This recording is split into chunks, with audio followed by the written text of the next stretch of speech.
أهلا وسهلا بكم في قناة سكر جوة.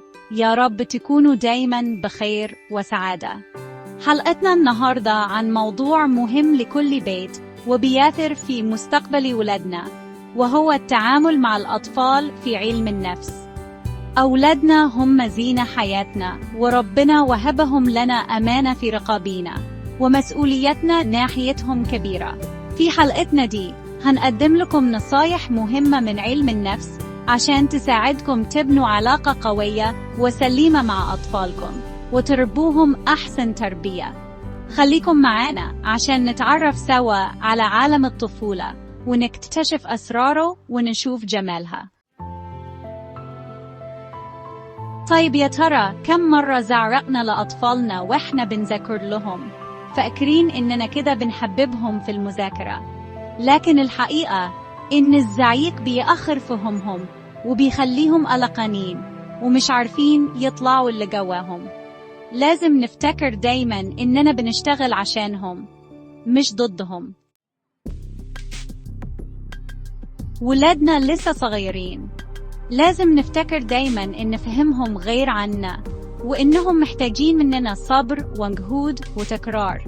بدل ما نزعق ونعلي صوتنا، لازم نتكلم بهدوء ونحاول نفهمهم، لأن الزعيق بيوجعهم وبيخليهم مش عايزين يقربوا منا.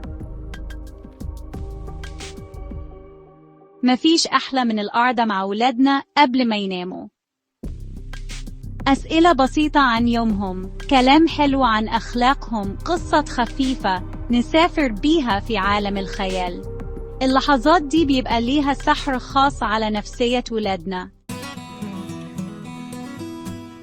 لازم نعلم ولادنا يحترموا اللي بيتكلموا معاهم، وده بيبدأ مننا. لازم نتكلم معاهم بهدوء ونسمع منهم باهتمام، ونعودهم يسمعوا أكتر ما يتكلموا، لأن الاستماع دليل على الاحترام. وش الإنسان خط أحمر. ضرب الطفل على وشه بيخليه يحس بعدم الأمان وبيأثر على نفسيته، ولو ضربته بعد ما وعدته إنك مش هتضربه تاني هتخسره للأبد. في كلام زي السكاكين بيجرح ولادنا. انت فاشل، انت ما بتعرفش تعمل حاجة. الكلام ده بيكسر خاطرهم وبيخليهم يحسوا إنهم ما يسووا. لازم كلامنا معاهم يكون فيه تشجيع وحب. كم مرة انفجرنا في ولادنا بسبب حاجات تافهة. ضغوط الحياة ما ينفعش تطلع على معاملتنا معاهم، هم مش متنفس لغضبنا. لازم نفرق بين مشاكلنا ومشاعرهم.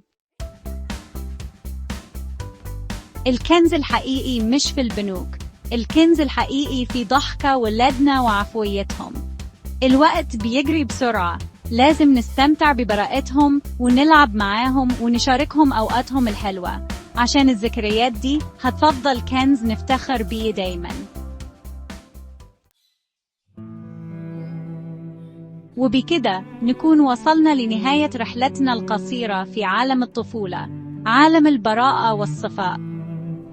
لازم نفتكر دايما إن ولادنا أمانة في رقابينا، وهم جيل المستقبل اللي هنسأل عنه قدام ربنا. لازم نحسن تربيتهم ونعلمهم الأخلاق والقيم، ونخليهم أفراد صالحين يفيدوا نفسهم ووطنهم وأمتهم.